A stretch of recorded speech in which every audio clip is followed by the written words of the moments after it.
What's up, guys? Shane Larson here with the Game Time Grind here on the Game Time Guru YouTube channel. I just wanted to do a video recapping the weekend of club basketball. So I coach for a club basketball team, Premier out of Idaho here. It's my fourth season coaching for Premier and their club, and I'm excited, for the season that we have ahead of us. Currently this year, I'm coaching alongside Brent Chapman, and together we have the unsigned seniors. We have two teams of unsigned seniors that we're taking through the spring to get them some extra reps, get them some additional exposure, and just get them, sharpen up some of the tools there, right? So this weekend we had a local tournament just to kind of get the guys playing together, and these are the ones that you always expect. Like it's one of those tough ones to navigate, right? And I know other people out there, if you're like me, hit that follow button and leave a comment below. But if you're like me, you kind of dread these tournaments that are the first one that are like a local tournament because it's just more of a feel out tournament and it's going to be rough, right? Like you already know it as a coach, it's going to be rough because we only had two practices and some of our players didn't even get in there for two practices. And so this is literally like the first or second time some of these kids are playing together, right? And so we don't really have a ton of sets that we can run. That we're just kind of waiting to see it like how it plays out. And some of the teams you play, you have players that play together for a while, some don't, so they're in the same situation as us. So it can get sloppy at times, and it can get out of hand at times, and it's just one of those situations where you're kind of just waiting to see how it goes, right? And club basketball is an emotional roller coaster. It really is. For coaches, it is. So this weekend, that's one of those tournaments, and you just know that it's going to be tough because when you bring a bunch of alphas into one area, it's interesting, right? Because club basketball is where you take all these players, are capable of doing something, right? But you can't not everyone's going to get 20 shots, but everybody wants 20 shots. That's natural for a basketball player. And so they all want to get their shots, but it's not, what's that one quote? It's not an equal opportunity employer, right? Like it's not, if you're a better shooter, you're going to get more shots, period. And so you have to learn how to play as a team, even if you don't know your team, right? And it's also the cool part about it. So as a coach, it's stressful because you've got players getting frustrated with one another because they're not passing the ball around. You've got players frustrated with one another because they're not communicating on defense. Well, common sense would tell you that you never played together. It's like playing an open gym with a bunch of dudes you never played with at the gym. And here you go. You got to figure it out, right? It's not going to be perfect. In fact, it's far from it.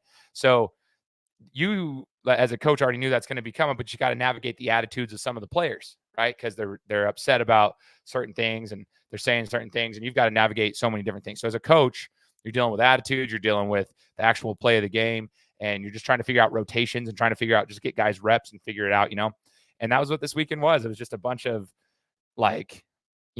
basketball being played and a lot of growth that was had.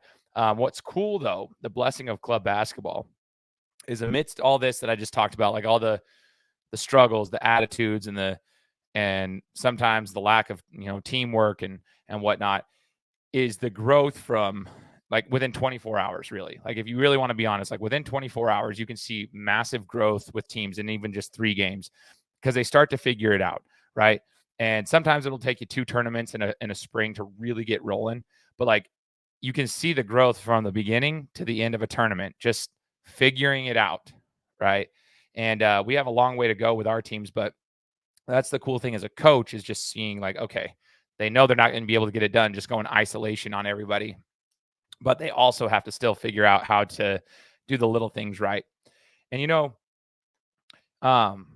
yeah, it's just emotionally and physically and mentally draining as a coach because we were all players at one point. And so we know what it's like to be on the court, and we want to be on the court, but you have to have your hands off and you kind of have to strategically play the game.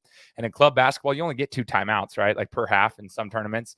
And so it's like, can't call a timeout every time a team goes on a quick little spurt of a run to stop the momentum. You got to let teams play through it. And, it's cool to watch the kids go through it. But as a coach, you're like, man, like sometimes it doesn't work in your favor, right? And so a team goes on a run, but there's still like 18 minutes left in the half, and they started the first 2 minutes off with a 7-0 run. Well, normally in a real situation in high school, you'd call a timeout and you'd just immediately stop that run. You draw something up and go, but you can't waste your timeout. You got to give these guys a little bit of time to play through it. So you give them another 5-6 minutes.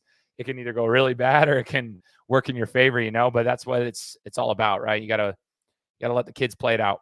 And that's a life skill I think that you'll need to take on with you for the rest of your life, is just figuring it out, because sometimes you get, in a life situation that's going to smack you in the face, and you just you got to figure it out. You're not going to be able to, the world's not going to stop for you. You're not going to get a timeout, right? The world doesn't call timeout for you. You have to play through it. So it's a blessing and a curse. And as you can tell, my voice is gone. I get super passionate about basketball. I love it, right? And sometimes I get a little bit mouthy and I'll start yelling. And if I get really frustrated, sometimes I'll drop a couple of curse words here and there. And I get fired up just like the next person, right? But the thing is, it's funny because parents and fans and players who have never been around me, sometimes like I always worry about it in the back of my head, right? Like I go home afterwards, I'm like, man, like I feel bad for like, did I upset them? Like I don't want to upset people. I want them to all have fun. I want them to have it because I'm their biggest advocate. Like I promise you that. Like I'll go to battle with any of these kids that I'm coaching. Like I don't care the status of anybody. Like I'll go to battle with everybody I'm coaching. But the thing is, I always go back to my house, and then you get the anxiety of like, man, my wife will talk to me about it because I'll say, well, this is what I yelled in the huddle, and it's kind of quiet in the court at the time. Like, listen, but like some of the parents don't even know how I was 10 years ago, right? So like to me, I'm like, man, I'm like way more mellow than I ever was before. But like, if you don't know me from back then you'd think, man, this guy's crazy sometimes, And so that's the other mental side of it as a coach, right?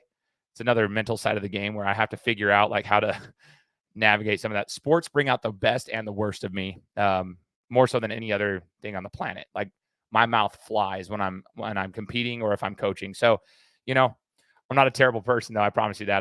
That brings out the best and the worst of me at the same time. It's just funny to like have to, mentally think about that and just, did I upset anybody and this and that, and how can I better help my team and do better the next time? Anyway, that's just the mental grind of it. But here's the other thing that I'd say is like in these tournaments, man, like referees at club basketball typically aren't going to be your full-time referees that, are working for the high schools and the districts and so forth. But you just expect it to be kind of a rough time. Now, some of them do the best they can, right? They're getting paid to do the reffing, and some of them have different incentives of why they're getting paid and whatnot. Some of them take it seriously because they know that they want to develop as a ref, but they also want the experience for the parents and the players to be good. But as a coach, another thing that like weighs on my mind is these parents and these players are sacrificing money and time from their families, right, for their kids to compete. And so like when the refs, if the reffing situation is rough, so to speak, quote unquote, that plays in the back of my mind too, right? But I love the referees that actually will give me an explanation of what they saw. Like there's a couple refs, I won't name them by names, but I love them. At Crash the Boards, for example, I'll go over to them like, hey, what did you see? They say, hey, he pulled him down with his arm. Okay, well, that's a subjective call, right? That's your opinion on what happened. And if that's what you saw, that's what you saw. I can't change it. I respect that. If you can give me an explanation of what you saw, and even if I know it was the wrong call because maybe they had a wrong angle and I see the dude step out of bounds and they didn't see it or something, like as long as you can give me an explanation, I'm fine with it because it's not going to change the call. So I'm fine with that. It's just like you have to deal with like the stresses of like, call the foul. The parents are getting frustrated that you're getting frustrated. And, it's just part of the game, refereeing. And you got to deal with that. And so that plays in the back of my head too. So between like navigating the attitudes of the players, the ups and downs of the games, strategies, rotations, and the refs, and making sure trying to keep your kids in check so they don't upset the referees, but you also want to get an explanation and you just try to navigate that from a professional standpoint. Always thinking about in the back of my head, man, did I yell too loud? Did I say too many bad words? Are the parents mad at me?